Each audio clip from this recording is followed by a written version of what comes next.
Welcome to the Todd and Noah show, taking the mystery out of electric motors. Sounds scary. It sounds ominous, does it not? Every time I hear it. Sounds like there's smoke in the motor, right? Well, there is actually smoke in the motor. There can be smoke in the motor. That's where it's supposed to stay. We're trying to keep it not forming in the motor is what Right. we're trying to do, right?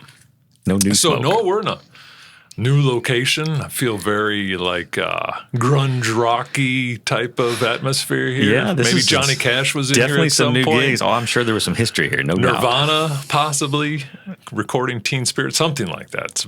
But we're in a whole new avenue, still in the same sunny. Yeah, normally Florida we say location. hello from sunny Tampa, Florida, broadcasting out of Sunny the Florida Fort Myers location. or the Cape Coral area. Myers. That's right. Sure.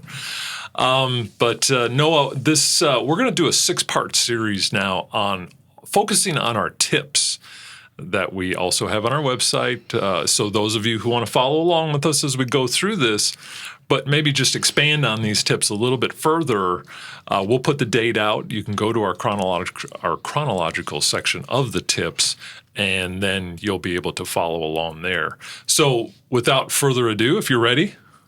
I am. I know we just came off of a long car ride down It was a long here. drive through a little storm. Through storms, lightning, everything. But Can't hold us back. now we're ready to go.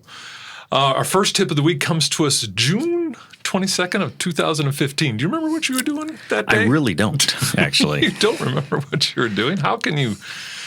How does Melissa put up with you? Rarely. You don't have that memory. So, rotor analysis techniques, part 1 of 2, because I know we have how many different independent looks can we take at a rotor? A lot. In fact, when we started, a lot of it was just, a couple different, values with an offline motor. And then we added the Emax technology, and now there's like 6 different methods. So that's of rotor exactly right. We have analysis. 6, and part 1 of this is the first 3.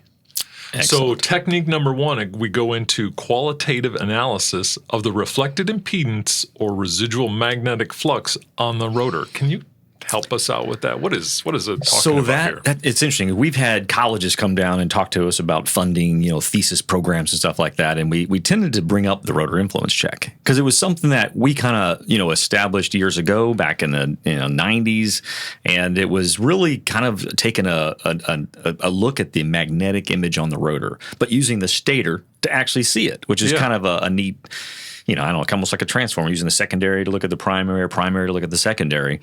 But, so basically is that anytime a motor's run, it basically it retains an image, a magnetic image on the rotor.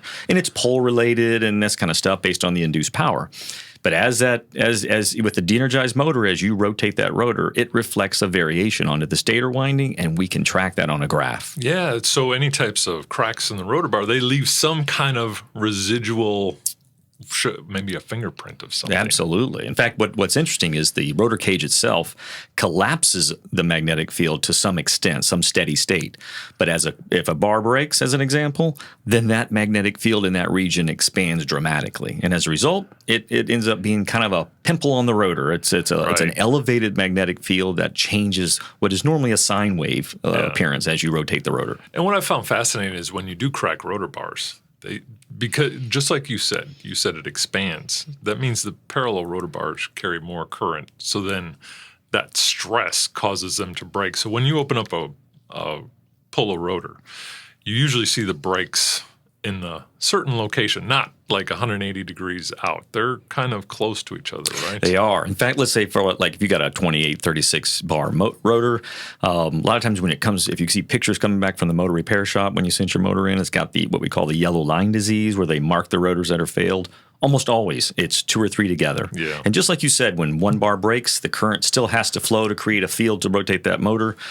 And it's going to use the other bars excessively. And so the axial expansion is quite dramatic. We're talking tons of axial pressure. It doesn't take much to separate, an expanding bar, from the next bar next to it will break, literally crack loose of the in ring, the shorting ring. And so they do happen in groups, no doubt. Sure. So technique number 2, trending average inductance. Can you talk? Why average inductance? Why would it be going? Why is it higher as you crack more rotor bars? So it's very much related to technique one, and a lot of times it's going to be application driven. So like if you're out, the rotor influence check that we just talked about it takes a little time to get that. You've got to be able to rotate the rotor and reacquire inductance measurements from the stator. Hard to get that, to be honest with you, to find an opportunity to do that rotor influence check. So it's taken as a baseline and saved. So with 3 phases of inductance on a 3-phase motor, you can simply average that mathematically, right? Well, every time you walk up and do what we call a standard test, right? A standard test isn't the rotating rotor. It's just sending our signals into the stator and seeing what, the actual inductance exists, still affected by the rotor magnetic field. So the average inductance can be taken on regular route, based tests and just look. So when we see average inductance going up, again, the reason being is that with a crack bar, with a bad lamination, you have that expansion of the rotor magnetic field, reflects a higher impedance onto the stator windings, and therefore rises the inductance level. Permeability going up, is that what we're talking about here in the inductance equation? Because there's really 2 factors that change when inductance changes, right? It's turns and permeability are the 2 factors. So is that... We always focus on permeability. Yeah, it is. It's absolutely, when you talk about permeability, the ability to conduct a magnetic field, or it becomes a major factor. Now, number 3, I've heard this many times. I understand this is one of your favorite, if not the most favorite test that you have. It is by far. In-rush startup. It is my favorite test. And in fact, I always say, every time I talk to people, if I was on an island with a motor and only one test, it'd be the in-rush startup test. It's if you're so on an comprehensive. island with one motor, you've got to you have bigger problems. Who's paying the electric bill on that island? Yeah, but right. Where's the electrical coming from?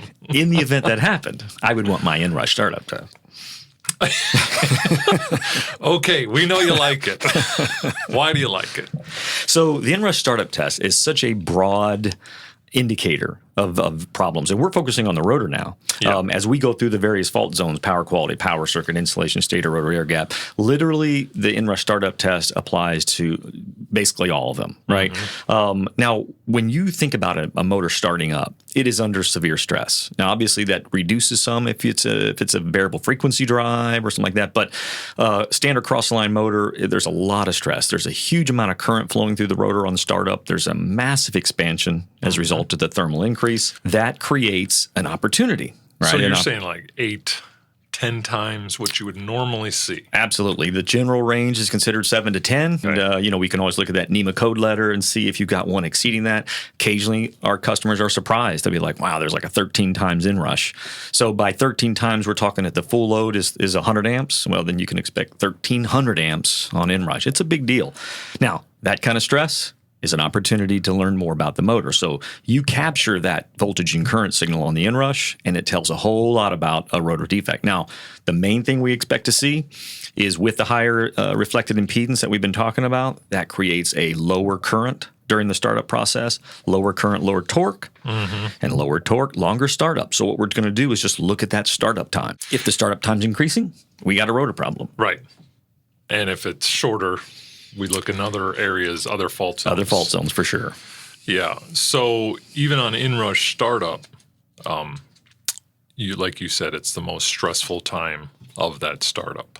So you want to make sure you get it. It's hard to get at times, right? So it's difficult. It gets easier with technology if you've got an MTAP, a test access panel, or even better, if you've got a PdMA, where it just does it on its own. Where it collects everything. Right. Those are things that are... But a good challenge to our listeners are, listen, if you don't have a baseline in-rush startup test on every motor that you'll ever be concerned about, then make it a task. Make it a priority. Absolutely. Because it is an important test. It is the most stressful time. So you want to make sure you capture that at least once.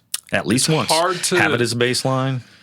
And this is where you become familiar with your production staff. Hey, when are we going to start this motor again? I want to make sure that we start it when I'm here so I can get my probes on it, so I can collect that current inrush, get the right current probe. It is a partnership. Yeah, absolutely. And I always tell people, don't do your first inrush under pressure. First time you capture an inrush test is when everybody's watching to see what's wrong. Yeah. Make sure you have that under your belt because, like you said, CT selections, ratios, pre-trigger levels, you want to have that kind of comfortable. And if you can develop a relationship with operations so they're calling you, hey, we're going to be starting this motor on Monday. You want to be here? Absolutely. Yeah. Try to be there.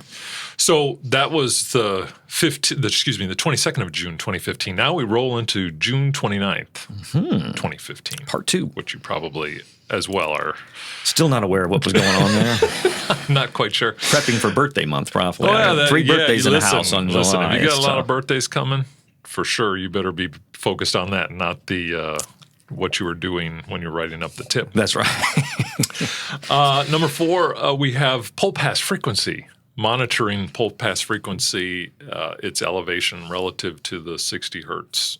So the age-old classic, right? Yeah. Most current signature analysis as a phrase was born from this test, right? So the pole pass frequency, if you can imagine, you've got a rotating, stator magnetic field, and then you got a rotating rotor magnetic field, and they're not going at the same speed, right? So if anyone's watching this live, as these magnetic fields cross, they create a modulation. Modulation being almost like a load fluctuation. Yeah. Well, technology can extract that load fluctuation into a spectral plot and literally track the amplitude of that. We know for a fact pole pass frequency changes amplitude with defective rotors. Problem with that also, and this being the sort of the grandfather of current signature, is there's a lot of things that can create frequencies that are like pole pass. Machine train can actually give indications. Quick C story. We had when we were first introduction. C story time. C story. So we were in the field, right, doing sort of like beta testing of our original current signature analysis, right? Yeah. And I thought for sure, I stumbled across a great opportunity. High pole pass frequency amplitude. It was a motor at a utility plant. I thought, man, I'm just living right. So we call rotors and we go on to the next motor. Well, these were pulverizer motors, right? So they're basically pulverizing coal to use as a burning, to burn into the energy. And the next motor had the same thing. Yeah. I thought, oh my gosh, I need to buy a lottery ticket. It's your lucky day. That's what I was thinking. I think the lottery right now is $512 million. So get out there. I should have got one. Should have got one. So after the third and fourth indicated the exact same thing, we started to question, the excitement level, and obviously it wasn't that at all. It just happened to be that the application, the pulverizer, was actually rotating part of its components at the same frequency as the pole pass. That's a machine trained frequency that looks exactly like an electrically, and we made the wrong call. Yeah. Which is why now we have 6 different methods, because we don't want to rely on just pole pass anymore. So pole pass amplitude is great. We know that if it's a 2-pole, we have to factor in some other things because it might be really close to that 60 hertz peak. Yes. In fact, I think we'll talk about it eventually. Yeah, at some point during a case study that we come up with as to why. Right. We'll move to like the swirl effect, which is part another thing. And so the pole pass amplitude rising, you want to first verify, yes, it is electrical, not machine trained. And there's very well accepted standards of how high that should get. But you're right. 2-pole motors are... It correlates the height of the peak. Correlates to how many potential bars are broken in the circuit. Absolutely, and harmonics of such. So there's some things we'll look at. We want you to send the data to us. Let us help you look at it. It's always wise. Get a little help. It's always good to send data to PdMA. Second opinion. That's what we do. You never want to just go it alone. We don't try to give you something and then say you're on your own. So we don't even ask for a credit card. Yeah, well, it's unbelievable. Listen, they wouldn't give it to us anyways. That's true. So you segued right into the next one, which is the fifth harmonic. Right. So we, the whole time we were tracking these pole pass frequencies, trying to figure out how to, not be swayed by a machine train influence.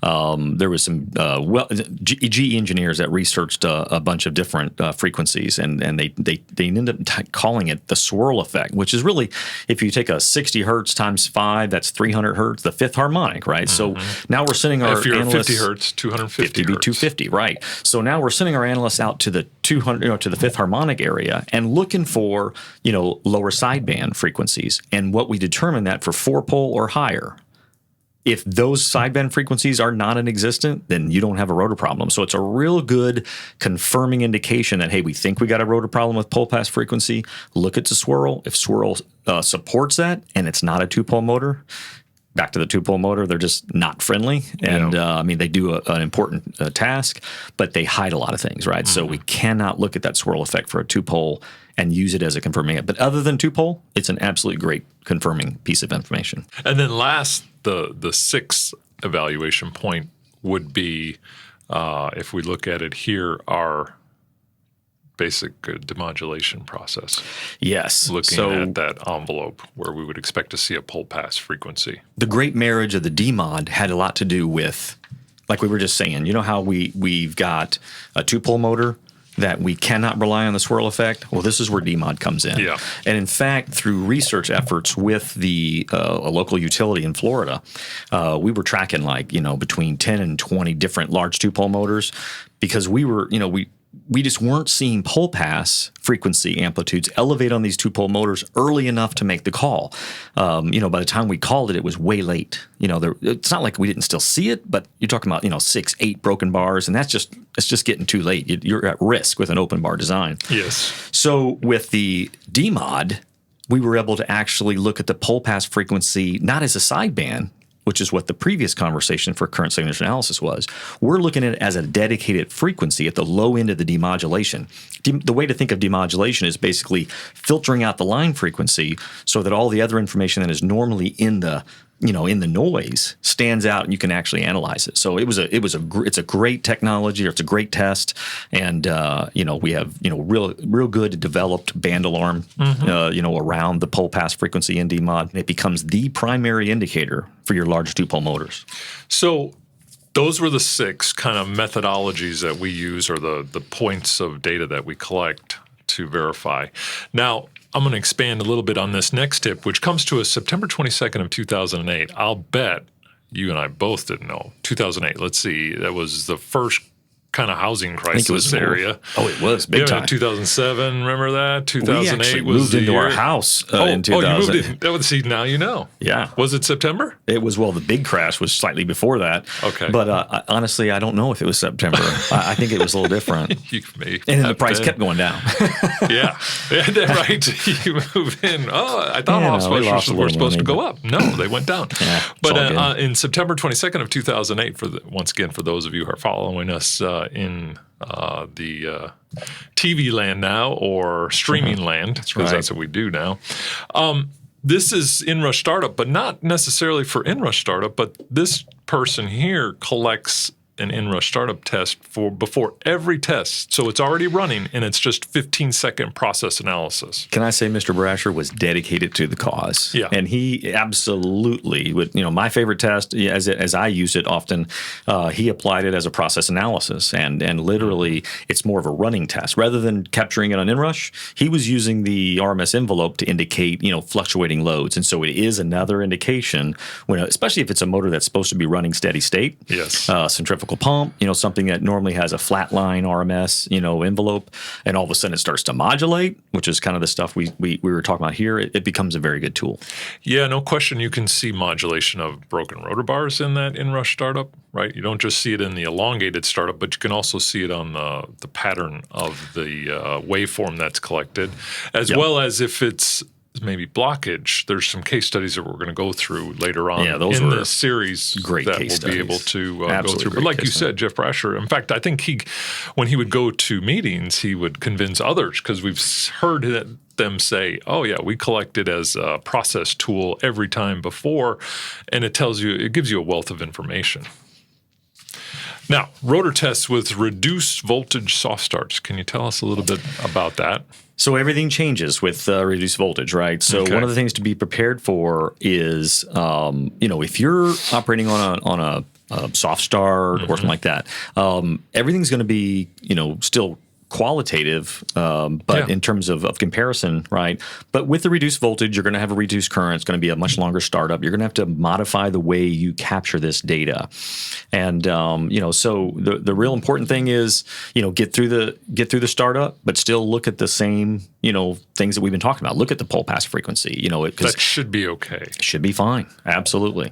So look at the height, but the startup, since it's elongated, that may Yeah, you may be paying a little more attention to case by case rather than a pure startup time, right? Now, for the most part, these reduced voltage startups are going to still want to, program, hey, I want this motor, because you can adjust that. I want it to start up in 5 seconds, in 10 seconds, and whatever you think the least stress or whatever. But, definitely set up your capture to capture more than just 1 second before the peak, because you'll miss a large part of the startup. So the next one comes to us March 12th, 2007, non-symmetrical thermal expansion of rotors. This is where you get into that heat. 100 degrees Celsius is what? 9 tons of pressure? It's like 9 tons of axial pressure on the shorting ring. Yeah, it's huge. It's absolutely huge. And you mentioned earlier these, I call it the yellow line disease, where these rotor bars group together in a failure. You don't want the yellow line disease. Want that. Yeah, that's bad. But, so what'll happen is one bar becomes resistive to current, right? And so the bars next to it have to really work hard, and they expand at, let's say, if you've got a normal 9-ton expansion, well, now they got 10 tons because there's more current and more thermal expansion. Well, that completely separates the bar that's not. Right. And so basically, through that thermal expansion, if all 26 bars aren't expanding at the same rate, one of them's going to separate from that end ring. And it happens all the time. And the more starts, the more it happens. When you have one break, that means there's going to be another break, because now you have one bar that's not in the circuit. These 2 bars have to do more. It's thermal cycling. Like you said, 9 tons axial pressure with 100 degrees Celsius change in temperature. I think it's 100 degrees Celsius. It is 100 degrees Celsius on startup as an example. Now, not everyone's exactly that, but the research we read on that was absolutely 100 So if you do frequent starts, that's what we tell people when they have a rotor problem. What you shouldn't do is constantly start and stop the motor. Try and keep it running. Try not to cycle load on it if you can. Right. That is the right, action to take. If you have indications through technology that you've got a reduced health of the rotor, definitely minimize the number of starts and stops and load fluctuations. We started measuring the starts and stops of our air compressor at the PdMA office, and someone's being abusive up there. I think we got like 2,000 starts on the motor. 2,000 starts. And wow, we'll have to talk to management about that. We need to discuss that. Yeah. Now, I'm sure that motor's designed to start every 20 minutes, but. I mean, if you think about it, your AC unit is constantly starting and stopping, especially in Florida, because it brings up the temperature, brings down the temperature, and then shuts off. And guess what? Mother Nature says, nah. Yeah, it's going to be hotter. We did, talk to some research or rotor design, engineers, and for the most part, they claim most motors are designed to start 3,000 times. And a lot of that's because of the rotor stress. So if that's the case with our air conditioning compressor, we better get the maintenance guy ready. But in reality, that's just your normal, hey, we start once a week or we start once every couple of months. 3,000 starts will go a long time, but they can design them differently to handle more startups. So this next one comes to us August 8th, 2016. August 8th, I know that date very well. That happens to be my wife's birthday, so that's an important day to remember. You can't forget that date. I should write that down. And help remind you. That's what you should do. Write a tip on your wife's birthday so you never forget what her birthday is. Not that you would. Never. Low influence rotor. What does this, because we see this, we hear this. Yes. This was painful. I can tell you. The low influence rotor development was painful because we had a lot of situations where people were doing the rotor influence check. And, they're sending back examples of 3 straight lines. There was no, none of that magnetic influence we talked about with the sinus. Interacting with the field that we place on the stator, the high frequency field. We were initially like, okay, is this a problem? Is this a bad thing? And the more we looked into it, the more we tested and researched it, we found out that in reality, even with the very small air gap that exists in motors today between the rotor and the stator, that if the quality of the steel, some of the more costly motors and steel quality, that literally they're not storing any energy. They're not storing any magnet. They're collapsing at the point of when the motor's turned off, where we are unable to see the reflected impedance. Now, that's a good sign. What we found out is that if you had a low influence rotor and nothing else is affecting it, no one's degaussing it. Occasionally a motor will go through a degaussing operation for whatever reason. That hides anything on the rotor. But, with a motor that's run and shut down and tested on a rotor influence check, if there's 3 flat lines, feel comfortable with your rotor. That means it's healthy. Because what we proved is even with a low influence rotor, when there is a problem, a broken bar, it will not be a low influence rotor anymore. Yeah, it'll start to show sinusoidal activity at that point, correct? Makes it very easy to see at that point, So the next one here, January 8th, 2007, rotor defect in a large 2-pole AC. You said fifth harmonic might not be the best to analyze 2-pole, but what is the best, or what is the best? Yeah, this. I mean, we kind of touched base on this a little bit earlier, but with the 2-pole motor, the number one indicator that we want to trend, trend is your friend, is the demodulation, the current demodulation. So it's current demodulation, looking at envelope for the sideband. Absolutely. Testing synchronous motor rotors. They don't even have a rotor, do they? Well, they do have a rotor. They do, but it's not the same. But you don't test it the same, correct? Not exactly the same. But guess what? My favorite test still works very well. The inrush startup. In the audience, what is the favorite test again? Inrush startup, in case you missed that. No, I was going to ask the audience. Oh, the audience. We have a direct feed that they would have came back and said, I can see them rolling their eyes now. Yeah. The inrush startup, sir. Well, so the synchronous motor, much like an induction motor, as long as it's not, has some other method of movement in the rotor, like, a secondary motor to start it or whatever. If it's a basic self-starting, synchronous motor externally or internally, basically you're going to have a mortise windings instead of rotor bars. They do the same thing. Right? When you start that motor up, mortise windings kick in and they get that motor starting. That's why the inrush still applies 100%. But rarely do they leave it running on the mortise windings, because once it's up to speed, they're going to trigger that field strength. The field's going to power up, and now all of a sudden the rotor's going to be turning at the same speed as the stator. So no pull pass. No pull pass. You shouldn't see pull pass anyways. Not once the field is energized. If you see pull pass, there's something else going on. Yeah. Maybe it starts up as an induction motor, but still pull pass sidebands are not something. Fifth harmonic then would be out of the question. Out of the question. There's no slip at up once it's operating as a synchronous motor. Average inductance still applies a lot. Could apply. And keep in mind, we're going to actually send signals onto the field and onto the stator, right, with the motor de-energized, right? And like I do, the case studies we have from identifying field poles, because other than the mortise windings on the rotor, you have these big DC field poles, right? Which when they're energized by the external DC source, that's what synchronizes the rotor to the stator magnetic field. So the inductance measurements on that rotor field are absolute gold when it comes to identifying field pole anomalies. Not a mortise windings, but a field pole. Yeah, we do have a great case study. I don't know if we've ever posted to our YouTube channel on field pole. Yeah, the paper mill case study. Instead of doing a more intrusive test for your field pole. Right, the accepted AC drop test, that what'll happen, which is a good test done often by... But if you can just measure the overall inductance and trend that and see if there's any major changes, you can tell if you've dropped a pole. We'll see a 25% drop, even a 50% drop in field inductance, identifying failed field poles, and then usually what'll happen before they spend all the money to take that expensive synchronous motor and send it to the shop, well, then they end up, having a shop come out and do that AC drop test, which is a lot of, you're drilling through insulation. It's an intrusive test. It is an intrusive test. So this next one is June 16th, 2008. Once again, for those of you following us at home, rotor testing with a VFD. Are there any differences there? Well, one thing about a VFD is it rarely turns at 60 or 50 hertz. I say turn. The power comes in at 60 or 50, but it's converted to something else like 37. Yeah, source power is 60 hertz or 50 hertz, but the delivered power might be something else. Yes. And so the big thing is, everything still applies. The pull pass sideband still applies, but be aware that it can be a little bit messy, right? So one of the things that if the speed is changing during some of your acquisitions, you want to be aware of that. We build in alerts to tell you, hey, the load's changed too much for this to be effective. But yeah, other than that, if it's 37 hertz, you're going to be looking at a peak frequency of 37 and sidebands associated with that. Yeah.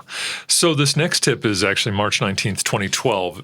Once again, for those of you at home, the whole premise, it's really not so much about data analysis, it's just about forming a relationship with the service repair shop that you have. So when a motor does go in for, say, a bearing repair or just a clean dip and bake of the asset, why not at that time count how many rotor bars that you have? Absolutely. We call it the birth certificate, right? If they're taking the thing apart to replace the bearing. Because it's not on the nameplate. It's not on the nameplate, right. And though that rotor bar count can be a big difference towards our, like, say, eccentricity analysis. Sure. And occasionally on a low influence rotor, we can actually see each bridge across that rotor. That's an important thing. Definitely for air gap.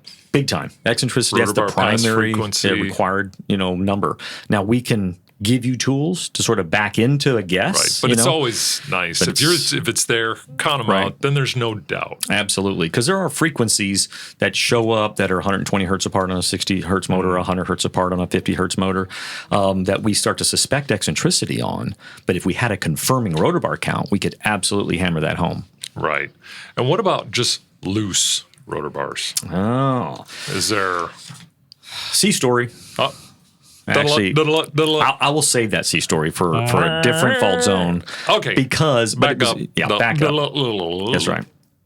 So one of the things that do happen a lot is when you put rotor bars into the slots of the rotor, right? Sometimes you can see them because it's an open bar design. Other times you can't. It's a closed bar design. But the problem is if you have a loose rotor bar and it starts to move around, right? Guess what it doesn't do? It doesn't change the electrical circuit at all, right? So one of the things that you're going to have to rely on possibly is alternate technologies like vibration, and stuff like that. Loose rotor bars do not modify the electrical circuit. Okay, so it's one of those things that you need to be aware of. If you have vibration saying, hey, we got rotor bar problems, and you're testing at 100% sat electrically, be aware you might be dealing with some loose rotor issues. What a lot of times they'll do is when that's identified, the shops will swedge it. Basically, they'll have a hydraulic press and they'll just smash the surface of it. Tighten everything up. Absolutely, tighten it up. And then hopefully it goes back to normal electrical. Yes. And it should. It absolutely will. It just tightens everything up. The hope is that you haven't chipped off any laminations and caused any secondary damage. And if you did chip off laminations, where did they go? Yes. Into the stator windings, prepared to drop some more money. Well, Noah, that brings us to the end of our rotor tips. All right. Once again, this was the Todd and Noah show, taking the mystery out of electric motors. And we were focusing on the rotor fault zone and the tips from the rotor fault zone. So for those of you listening, we certainly appreciate you out there. And if you have any tips, of course, we're always soliciting for tips, correct? We have some swag that we can give out, shirts, jackets, a little more for a jacket, right? We want we want a case study for a jacket. But for sure, if you guys have any tips out there, we'd be more than happy to entertain them and to share them, because really all we're about at PdMA is, yes, of course, we sell technology, but we do try to educate customers to the best of our ability. We both have a nuclear background. I was a nuke electrician. You were a nuke electrician. We have a lot of ex-nukes in the military or in PdMA Corporation that were more into training. We were always taught to train. Train. So that's what we try to do. So anyways, if you have a tip out there, we'd be more than happy to post it to the crew, and maybe you'll get a free gift out of that. But until the next time, we appreciate you guys listening in. You stay safe out there, and you have a great day.